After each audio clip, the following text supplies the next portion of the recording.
Welcome viewers, Reverend Dr. J.W. Morrison, Theologist, Central Coast, New South Wales, Australia.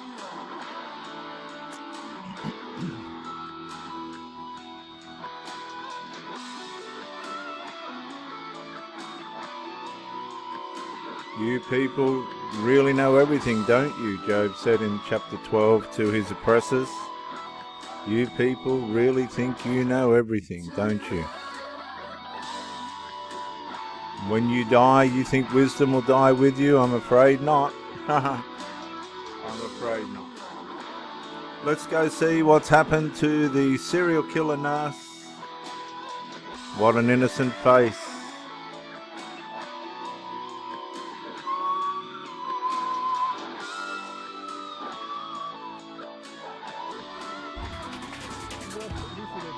Given a whole life sentence by the court in Manchester. That means she will never be released. She was sentenced to life imprisonment on each and every case, on each and every of the 7 murders of the children. She was also convicted of attempted murder of 6 other children, but she has been given a full life sentence in the case of each child that she killed, and the judge very specifically and very emphatically ruled out any possibility of any early release. This means that Lucy Letby, who is now 33, is without any doubt going to spend the rest of her life in prison. The judge read out the circumstances of the death and the murder of each child in court in graphic detail. Much of this sentencing process was televised, but that broadcast was suspended through the course of the ruling being delivered to protect the identity of the children who were named and of their families when those names came up. But the circumstances were described in graphic detail by Judge Goss. He said that in many instances the nurse injected air into the veins of those babies, knowing well that that could be fatal, that in other instances she injected them with an overdose of insulin, and that she did so systematically. The judge called it a cruel, cold, calculated murder of children. He said that she had shown no remorse, that she had been trying to cover this up as normal process, but it is only after the unnatural and unexplained deaths occurred one after another, with her as the common factor, that the senior doctors were able to press their case for proceedings.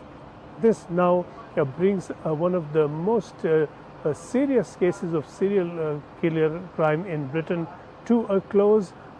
It has been a very, very difficult case for the whole nation to witness, not just, of course, the families concerned, who have been deeply traumatized. A lot of them were present in the court earlier before the sentencing.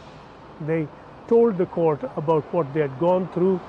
People described it as having lived out a horror story, and a horror story that involved their own children. One father said that he has been devastated for life, involved their own children. I want to bring to your attention, there is such a thing as fake compassion.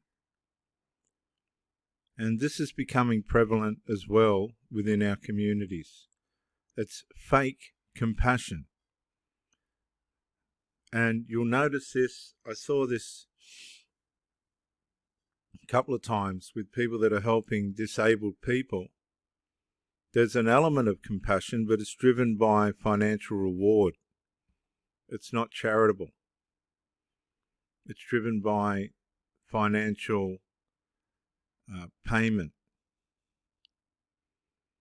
Fake compassion. One father said that he has been devastated for life. He has sought medical help, that he is on drugs to see himself through the day, that the hatred and the anger with her is consuming, that it will stay with him the rest of his days. We were told that the nurse took holidays, and very splendid holidays those were, and then came back and then resumed the process of killing babies. Often she picked on twins and triplets. In each case, it was a very calculated attempt and that she carried out. She then not just killed the children, she then took the records home, and the judge said that this was some move that displayed a morbid fascination with what she had done. She wrote notes to say that she had done all this, that she had killed the children. She had shown no remorse. The judge said it was not for him to figure out and to try and reason out what the reasons were, why she did this. He said only she knows that.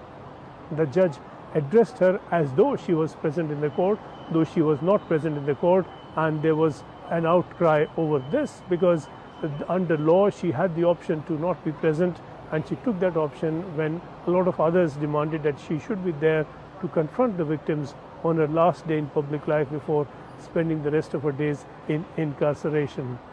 Prime Minister Rishi Sunak has said that he is going to introduce a law to make sure that in such cases of heinous crime, when sentencing is carried out, the person sentenced, the one who is convicted, must be present in court to confront victims.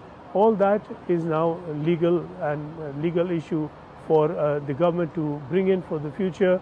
An inquiry has been ordered to see how this happened, to prevent anything like this happening again. But this very macabre case is now at an end.